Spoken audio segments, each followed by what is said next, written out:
அனைவருக்கும் வணக்கம். இந்த வீடியோல என்ன பார்க்க போறோம் அப்படின்னா, மாநில சட்டமன்றம், மாநில நிர்வாகம் சம்பந்தமா வீடியோ போட்டிருக்கோம். டிஸ்கிரிப்ஷன் லிங்க் தரேன். வேணுங்கிறவங்க யூஸ் பண்ணிக்கிங்க. இதுல மாநில சட்டமன்றம். மாநிலம் சட்டமன்றம் அப்படின்னாவே நம்மளோட மாநில சட்டமன்றத்தோட பகுதிகள் அப்படிங்கும்போது 3 பகுதிகள் அப்படின்னு சொல்லலாம். சட்டமன்றம், சட்டமேலவை, சபாநாயகர். இவங்க 3 பேர் தான் மாநில சட்டமன்றத்தோட பகுதிகளா இருப்பாங்க. ஓகேங்களா? அதை பத்தி அதோட முக்கியமான பாயிண்ட்ஸ் என்னென்ன, எக்ஸாம் பாயிண்ட் ஆஃப் வியூல எது எது இம்பார்ட்டன்ட் அப்படிங்கிறதெல்லாம் ஒன் பை ஒன்னா பார்க்கலாம். ஓகேங்களா? மாநில சட்டமன்றம். மாநில சட்டமன்றம் அப்படின்னா மாநிலத்திற்கான சட்டங்களை உருவாக்குறதையும், அது போக வரவு செலவு திட்டங்களை நிறைவேற்றுறது, அரசினோட செயல்பாடுகளெல்லாம் கண்காணிக்கிறது, இதெல்லாமே முக்கிய பணியா இருக்குது. மாநில சட்டமன்றத்தோட முக்கிய பணி அப்படின்னு என்னன்னா, மாநிலத்திற்கான சட்டங்களை உருவாக்குறது, வரவு செலவு திட்டங்களை நிறைவேற்றுறது, அரசாங்கத்தோட செயல்பாடுகளை கண்காணிக்கிறது. இது 3 தான் மாநில சட்டமன்றத்தோட முதன்மை பணி. மாநில சட்டமன்ற சார்ந்த அரசியலமைப்பு பகுதி என்ன அப்படின்னா பகுதி 6. பகுதி 6 தான் மாநில சட்டமன்ற சார்ந்த அரசமைப்பு விதிகள்லாம் குறிப்பிடப்பட்டிருக்கு. பிரிவுகள் 168லிருந்து 212 வரைக்கும் சட்டமன்ற அமைப்பு மற்றும் அதனோட அதிகாரங்களை விளக்குகிறது. மாநில சட்டமன்ற அமைப்பு மற்றும் அதனோட அதிகாரங்களை விளக்கும் சரத்துகள் என்ன அப்படின்னு கேட்டாங்கன்னா 168லிருந்து 212 வரைக்கும். எந்த பகுதியில் இருக்கு அப்படின்னு கேட்டாங்கன்னா பகுதி 6ல இருக்கு. சட்டமன்றம் அப்படின்னாவே சட்டமன்றத்தில் 2 அவை இருக்கு. எப்படி நாடாளுமன்றத்தில் லோக்சபா, ராஜ்யசபான்னு 2 அவை இருக்கோ அதே மாதிரி மாநில சட்டமன்றத்திலையும் 2 அவைகள் இருக்கு. ஒன்று சட்ட மேலவை, இன்னொன்று சட்ட கீழவை. சட்ட கீழவையத்தான் என்னன்னு சொல்லுவாங்க, சட்டப்பேரவை அப்படின்னு சொல்லுவாங்க. சட்ட மேலவை விதான் பரிஷத் அப்படின்னு சொல்லுவாங்க. சட்ட மேலவைய. சட்ட மேலவை அப்படிங்கிறது ஒரு அலங்கார சபை. இது நிலைத்திருக்கும்.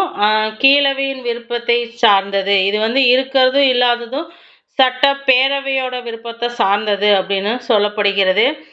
ஆர்டிகல்ஸ் 169 படி சட்டப்பேரவை ஒரு தீர்மானம் நிறைவேற்றி சாதாரண சட்டத்தின் மூலமும் மேலவையை உருவாக்கலாம். சட்டமன்ற மேலவையை உருவாக்குவதற்கான ஆர்டிகல்ஸ் என்ன அப்படின்னு கேட்டாங்கன்னா, சரத்து 169லேயே ஒரு சாதாரண தீர்மானத்தின் மூலமா ஒரு மாநிலத்தில் சட்ட மேலவையை உருவாக்கலாம். மேலவை அப்படின்னா சட்ட மேலவையோட உறுப்பினர்கள் சட்டசபையின் உறுப்பினர்களை 1/3 பங்குக்கு மிகாமல் இருக்கணும். சட்டப்பேரவை உறுப்பினர்கள்ல 1/3 பங்குக்கு மேல அவங்க மிகக்கூடாது, 40க்கு குறையாமலும் இருக்கணும் அப்படின்னு சொல்லப்படுகிறது. அவங்க எப்படி நியமிக்கப்படுகிறாங்க அப்படின்னு பார்த்தோம்னா, நேரடியாக, மறைமுகமாக மற்றும் ஆளுநரால நியமன உறுப்பினர்கள் மூலமும் இவங்க சட்ட மேலவை உறுப்பினர்கள் நியமிக்கப்படுறாங்க. அதுவே சட்டப்பேரவை உறுப்பினர்கள், சட்டமன்ற உறுப்பினர்கள் எப்படி தேர்ந்தெடுக்கப்படுறாங்கன்னா நேரடியா மக்களால் தேர்ந்தெடுக்கப்படுறாங்க. ஆனா சட்ட மேலவையோட உறுப்பினர்கள் நியமிக்கிறாங்க, இல்ல மறைமுகமா நியமனத்தின் மூலமா தேர்ந்தெடுக்கப்பட்ட உறுப்பினர்கள் மூலமாகவும் தேர்ந்தெடுக்கப்படுறாங்க.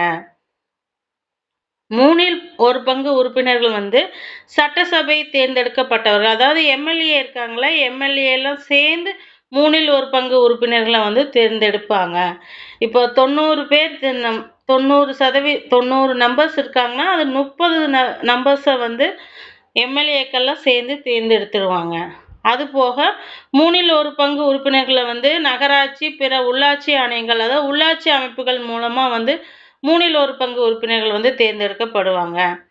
மீதி இருக்கிற சதவீதத்தில் தான் 1/2 பங்கு உறுப்பினர்களை மாநில பல்கலைக்கழக பட்டதாரிகளாக தேர்ந்தெடுக்கப்படுறாங்க.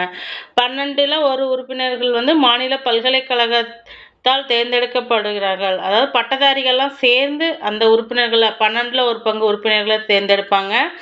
அதுபோக ஆசிரியர்கள் சேர்ந்து 1% உறுப்பினர், 1/2 பங்கு உறுப்பினர்களை மாநில பல்கலைக்கழக பட்டதாரிகளால் 1/2 பங்கும், ஆசிரியர்கள்லாம் சேர்ந்து 1/2 பங்கும் தேர்ந்தெடுப்பாங்க.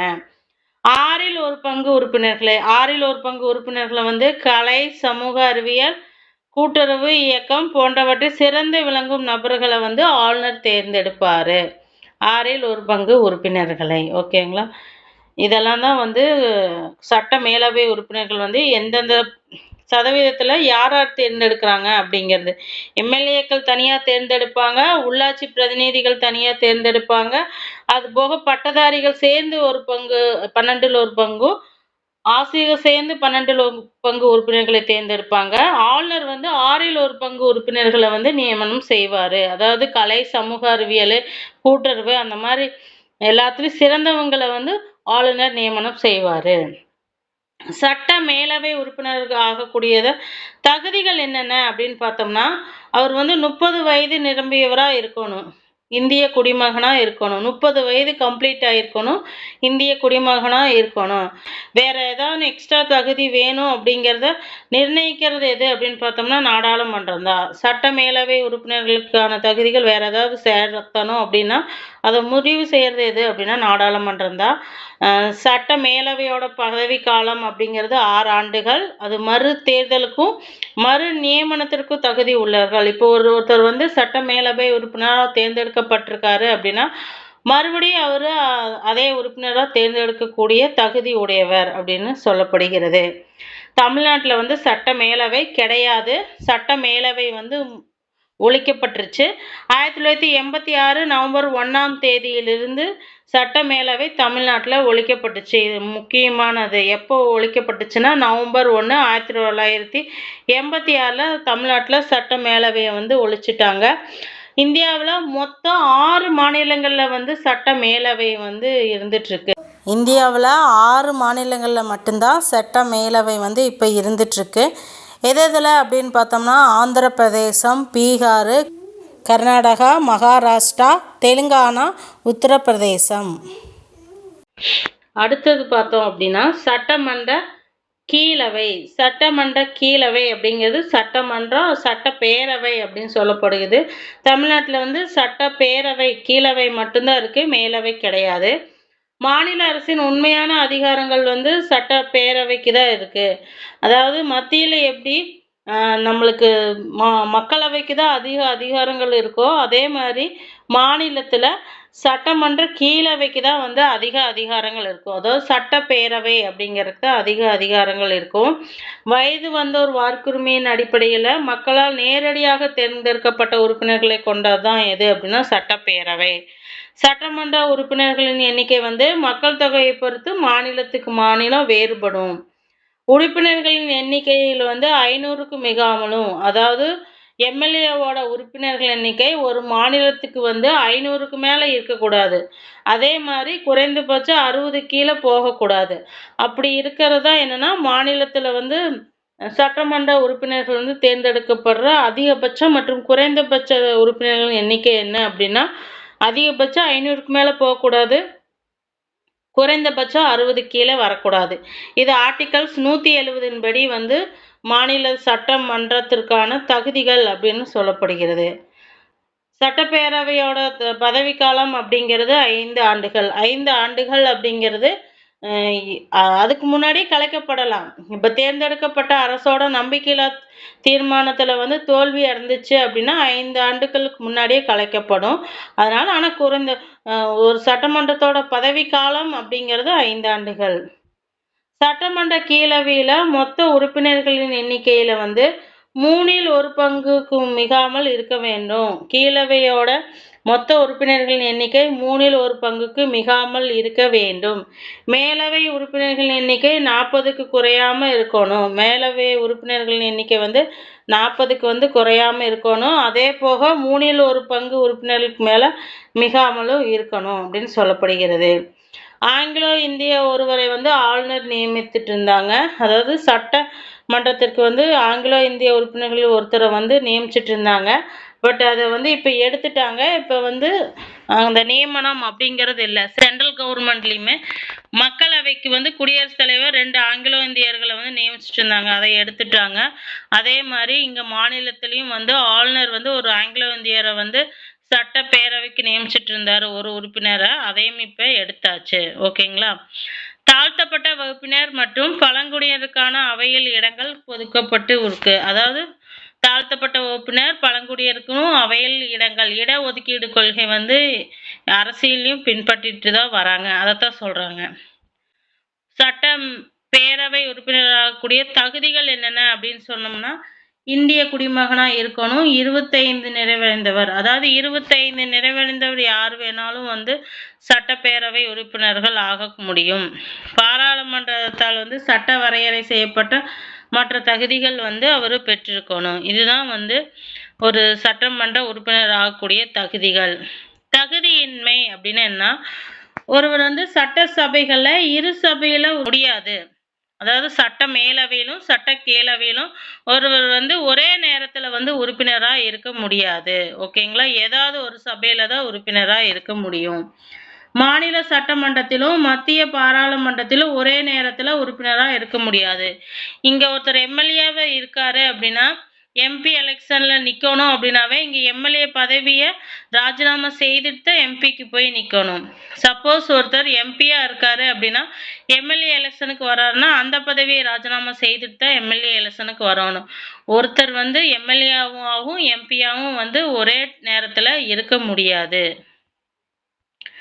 கட்சி தாவல் தடை சட்டத்தின்படி ஒரு உறுப்பினர் வந்து தகுதி இழப்பு உண்ணானா அவரும் வந்து சட்டப்பேரவை உறுப்பினரா இருக்க முடியாது. இதெல்லாம் வந்து ஒருத்தர் உறுப்பினரா இருக்கிறதுக்கு தகுதி இல்லாம போறாரு அப்படிங்கிற முக்கியமான பாயிண்ட்ஸுகள். ஓகேங்களா?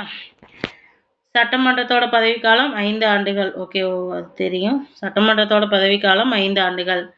சரத்து 356 குடியரசுத் தலைவர் அறிவித்தாரு அப்படின்னா சட்டசபையை வந்து கலைச்சிட்டு அங்க வந்து குடியரசுத் தலைவர் ஆட்சியை கொண்டு வந்துருவாங்க. அவசரகால சட்டம் 356 குடியரசுத் தலைவர் வந்து அறிவிச்சாரு அப்படின்னா அந்த இடத்துல சட்டசபையை வந்து கலைச்சிட்டு அங்க குடியரசுத் தலைவர் ஆட்சியை கொண்டு வருவாங்க. 352 படி தேசிய நெருக்கடியை அறிவிச்சாங்க அப்படின்னா சட்டசபைகளோட பதவிக்காலம் 1 ஆண்டுக்கு வந்து நீட்டிக்கப்படலாம். சப்போஸ் வந்து நம்மளுக்கு பக்கத்து நாட்டோடைய எங்காவது போர் அறிவிச்சாங்க அப்படின்னா 352 சரத்தை வந்து சென்ட்ரல் கவர்மெண்ட் அறிவிச்சிருந்துச்சு அப்படின்னா சட்டசபையோட பதவிக்காலம் வந்து 5 ஆண்டுகள் அப்படிங்கறது 1 ஆண்டுகள் நீட்டித்து 6 ஆண்டுகள் வரைக்கும் கொண்டு வரலாம் அப்படின்னு நம்ம அரசமைப்பு விதி வந்து சொல்லுது. நெருக்கடி நிலை அறிவிக்கப்பட்டு திரும்ப பெறப்பட்டால் 6 மாதத்திற்குள் புதிய தேர்தல்கள் நடத்த வேண்டும். அதாவது 356 அறிவிக்கும் பொழுதுதான் சட்டசபையை கலைப்பாங்க. சப்போஸ் 356வது விதி வந்து அமல்ல இருந்துச்சு அப்படின்னா 6 மாசத்துக்குள்ள புதிய தேர்தல்களை நடத்தி வேற ஒரு அரசை வந்து தேர்ந்தெடுக்க வேண்டும். முதலமைச்சர் வந்து சட்டசபையை கலைக்கலாம் அப்படின்னு ஆளுநருக்கு வந்து பரிந்துரை செய்ய முடியும். சட்டசபையை கலைக்க ஆளுநருக்கு வந்து முதலமைச்சர் பரிந்துரை செய்ய முடியும். உறுப்பினர்களோட காலி இடம்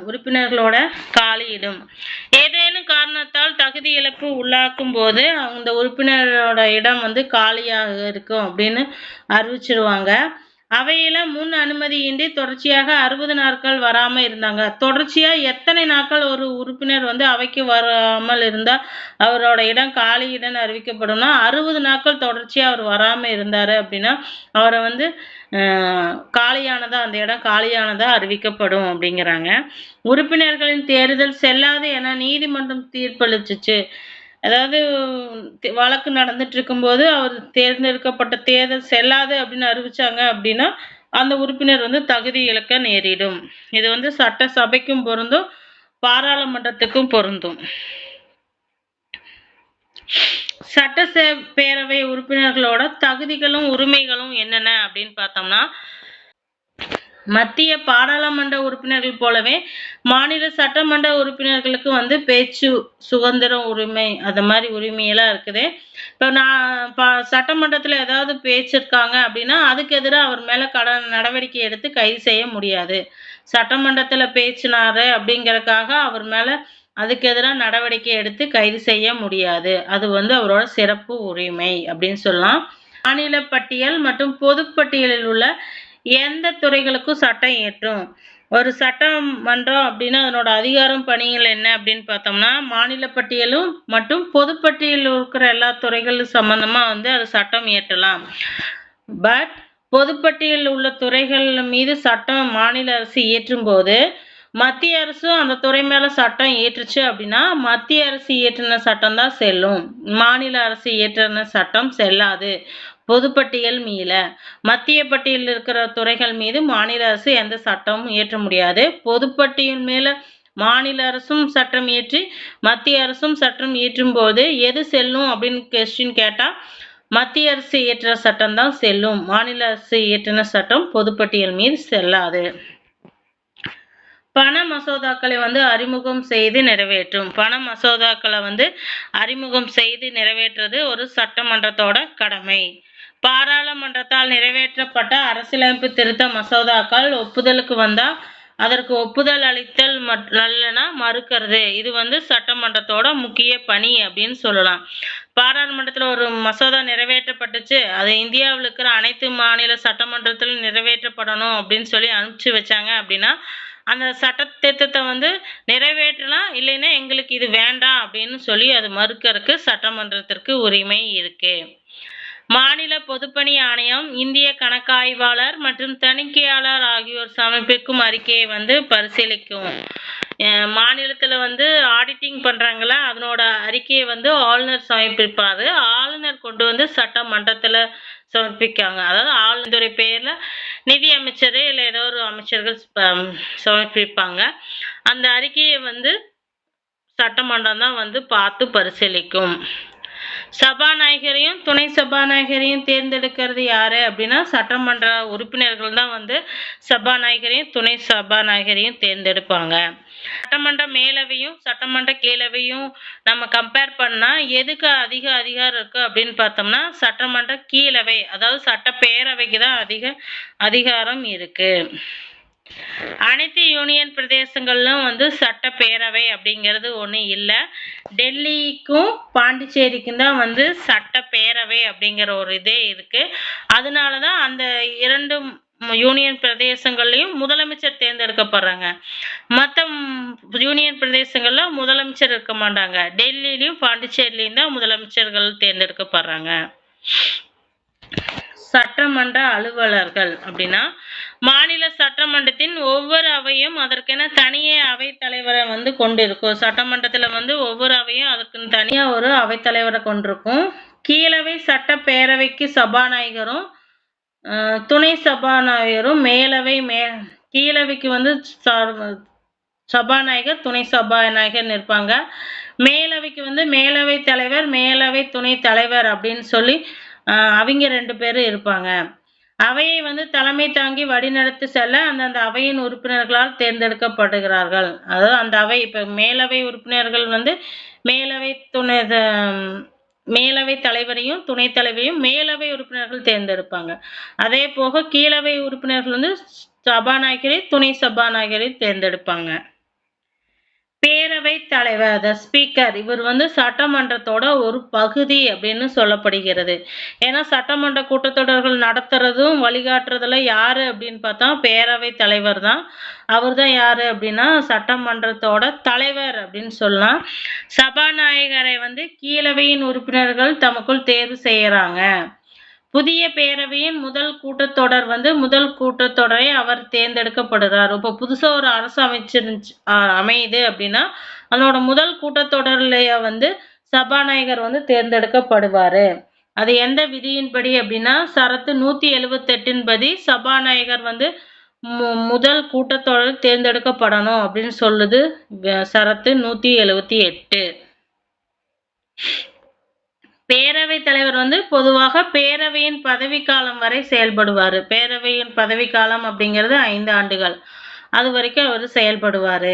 சபையின் பெரும்பான்மை உறுப்பினர்கள் தீர்மானத்தின் மூலம் பதவி நீக்கம் செய்யப்படலாம். சப்போஸ் பெரும்பான்மை உறுப்பினர்கள் தீர்மானம் கொண்டு சட்டமன்றத்துல நிறைவேற்றினாங்க அப்படின்னா சபாநாயகரை பதவி நீக்கம் செய்ய முடியும்.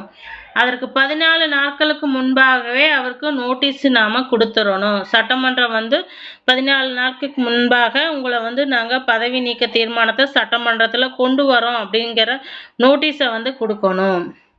சட்டமன்றம் கலைக்கப்படும் பொழுது சபாநாயகர் தமது பதவியை இழக்க மாட்டாரு. சட்டமன்ற கலைச்சானே சபாநாயகர் பண்ணோட பதவியை இழக்க மாட்டாரு. ஏன் அப்படின்னு கேட்டாங்கன்னா புதிய சட்டமன்றத்தின் முதல் கூட்டத்தொடரில் அதாவது புதுசா ஒரு சபாநாயகர் தேர்ந்தெடுக்கிற வரைக்கும் அவரு அவர் தான் சபாநாயகராக இருப்பார்.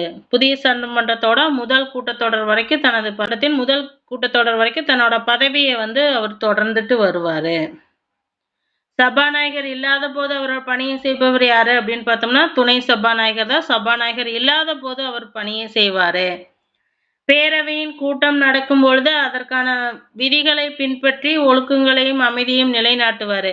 பேரவை கூட்டம் நடத்துது அப்படின்னா பேரவை விதிகளைப்படி நடந்துக்கிறதுக்கும் ஒழுக்கத்தையும் வந்து அமைதியை நிலைநாட்டுறது சபாநாயகரோட முக்கிய கடமை. அது போக எந்தெந்த உறுப்பினர்கள் எங்கெங்க அமரணும் அப்படிங்கிற முடிவு எடுக்கிறது யாரு அப்படின்னா சபாநாயகர் தான் முடிவு எடுப்பாரு.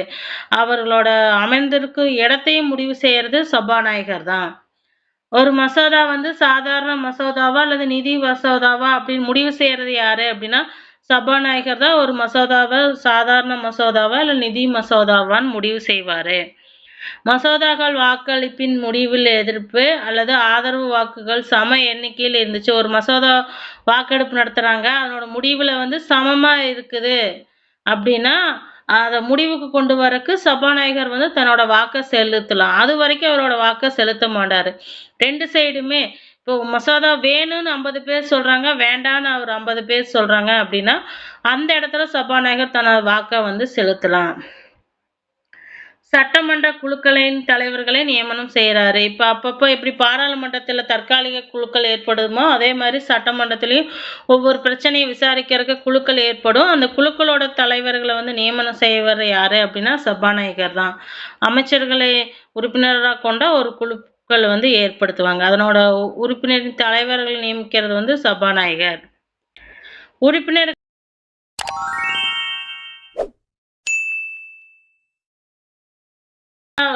கட்சி தாவல் நடவடிக்கையினால் ஏற்படும் தகுதி இழப்பை முடிவு செய்யறது யாரு அப்படின்னா சபாநாயகர் தான். இப்போ நம்மளோட தமிழ்நாடு கவர்மெண்ட்ல இஷ்யூஸ் நடந்துட்டு தான் இருந்துச்சு. பன்னீர்செல்வம் அவர்களை வந்து தகுதி நீக்கம் செய்யணும் அப்படின்னு ஏடிஎம்கேக்காரங்க சபாநாயகர்கிட்ட கோரிக்கை வச்சுட்டு தான் இருந்தாங்க. ஆனால் வந்து இறுதி வரைக்கும் அவர் தகுதி நீக்கம் செய்யவே இல்லை.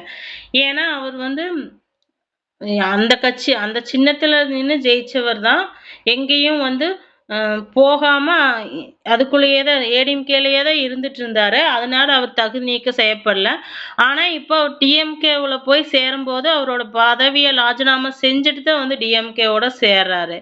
ஏன்னா அவர் ஏடிஎம்கேல ஜெயிச்சவர் வேற கட்சிக்கு போகும்போது அந்த பதவியை ராஜினாமா செஞ்சுட்டு தான் வந்து மற்ற கட்சியில சேரணும். இல்லைன்னா அது கட்சி தாவல் சட்டம் வந்து அவர் மீது பாய்ந்துடும். ஓகேங்களா? இதான் நடைமுறையில் இருக்கிறது. ஒரு கட்சியில ஜெயிச்சிட்டாங்கன்னா சட்டமன்றத்துல வந்து எந்த கட்சியில சேராத போது நடுநிலையா அவங்க இருந்துட்டு இருக்கலாம்.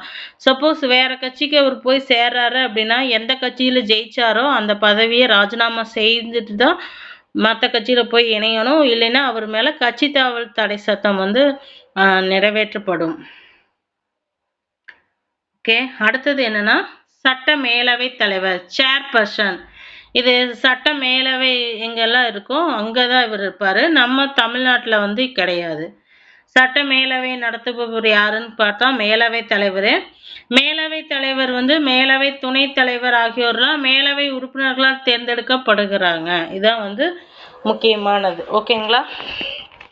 அடுத்து பார்த்தோம் அப்படின்னா நம்மளோட சட்டமன்றம் சார்ந்த முக்கியமான ஆர்டிகல்ஸ் என்னென்ன அப்படின்னா சரத்து 168 வந்து மாநிலங்களின் சட்டமன்ற அமைப்பை பற்றி விளக்குகிறது. சரத்து 168 வந்து மாநிலங்களோட சட்டமன்றங்கள் அமைப்பை பற்றி விளக்குகிறது.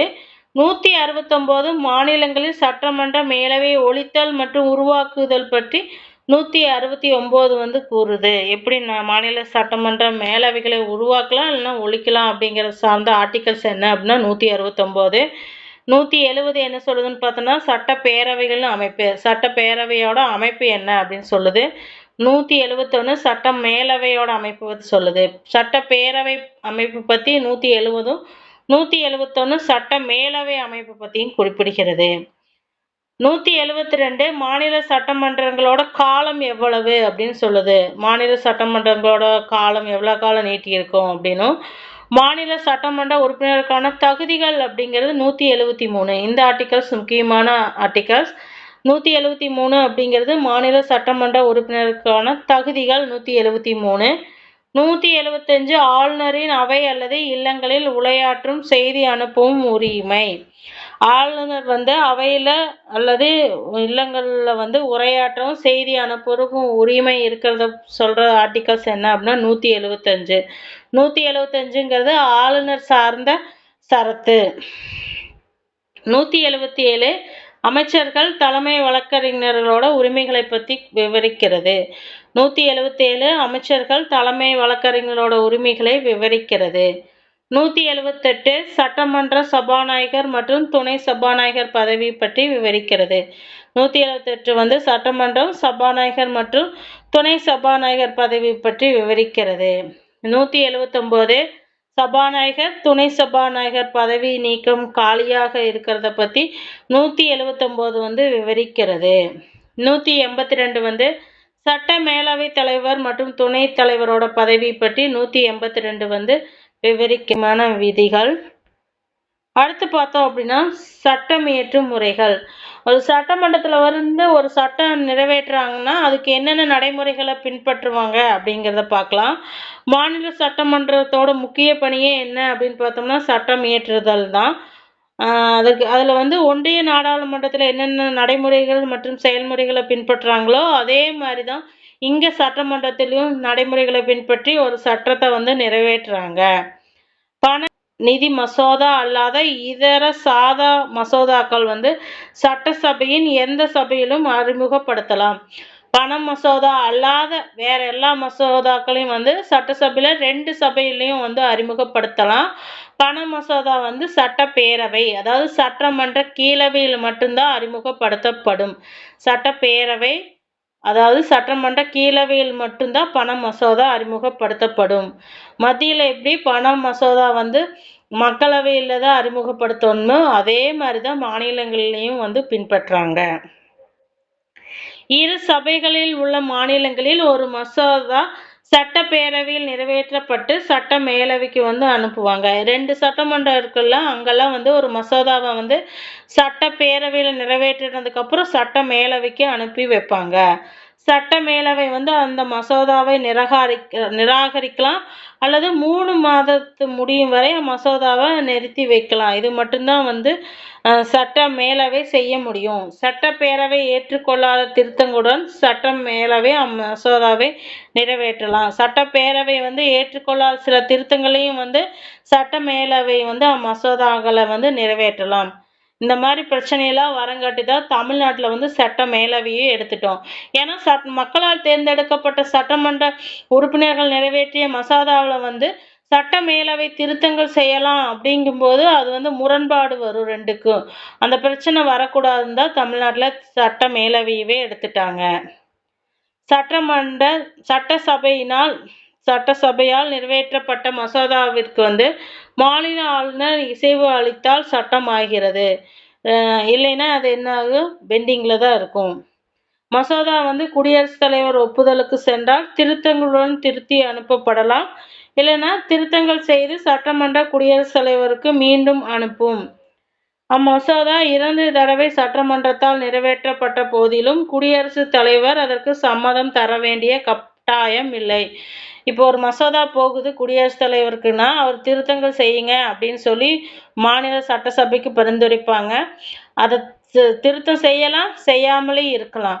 ஆனால் மாநில சட்டமன்றத்தில் 2 தடவைக்கு மேலே அந்த மசோதாவை நிறைவேற்றினாங்க அப்படின்னா குடியரசுத் தலைவர் ஒப்புதல் அளிக்கணும் அப்படிங்கிற அவசியம் இல்லை.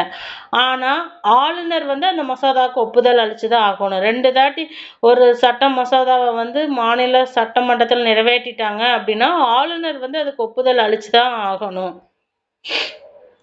பண மசோதா நிறைவேற்றுறது. பண மசோதா எப்படிலாம் நிறைவேற்றுறாங்க அப்படின்னா பண மசோதாக்களை மாநில சட்ட மேலவையில் அறிமுகப்படுத்த முடியாது.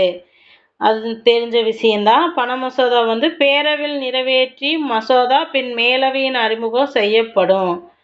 மேலவை திருத்தங்கள் இன்றி நிறைவேற்றலாம் அல்லது 14 நாட்களுக்கு தாமதப்படுத்தலாம். இதுதான் நடைமுறையில் இருக்குது.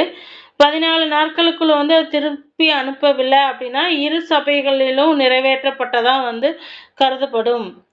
இதுதான் வந்து நடைமுறையில் பாராளுமன்றத்திலையும் இந்த விதிமுறை தான் பின்பற்றப்படுது. மாநில சட்டமன்றத்திலையும் இந்த விதி தான் பின்பற்றப்படுகிறது. அதாவது ஒரு மசோதாவை வந்து கீழவையில் நிறைவேற்றிட்டு மேலவைக்கு அனுப்புனா மேலவை வந்து திருத்தங்களுடன் வந்து நிறைவேற்றலாம். இல்லைன்னா 14 நாட்களுக்கு வந்து காலதாமதம் தான் படுத்த முடியும். அதுக்கு மீறி அது ஒன்றும் செய்யலை, 14 நாளுக்கு மீறி அது என்னன்னு சொல்லுவாங்க, 2 அவையிலையுமே வந்து மசோதா நிறுத்தப்பட்டுச்சு அப்படின்னு தான் சொல்லுவாங்க. பண மசோதா வந்து மாநில சட்டமன்றத்தினால் மட்டும்தான் நிறைவேற்றப்படும். ஆளுநருக்கு அனுப்பினா அவர் வந்து சம்மதம் தர முடியாது அப்படின்னு சொல்ல முடியாது. ஏன்னா பண மசோதா வந்து ஆல்ரெடி ஆளுநர்கிட்ட ஒப்புதல் பெற்றுட்டு தான் வந்து சட்டமன்றத்துக்கே கொண்டு வருவாங்க. ஸோ சட்டமன்றத்தால் நிறைவேற்றப்பட்டுச்சு அப்படின்னா அந்த மசோதாவுக்கு ஒப்புதல் தர முடியாதுன்னு ஆளுநர் சொல்லவே முடியாது.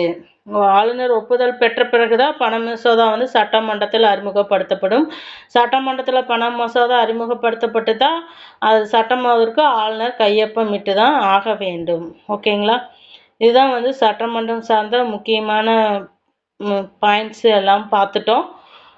அடுத்து வந்து அடுத்து சில இம்பார்ட்டன்ட் ஃபேக்டர்லாம் மிஸ் ஆகிருக்குது இந்த வீடியோவில். அதெல்லாம் நெக்ஸ்ட் வீடியோவில் ஆட் பண்ணி சொல்கிறேன். ஓகேங்களா?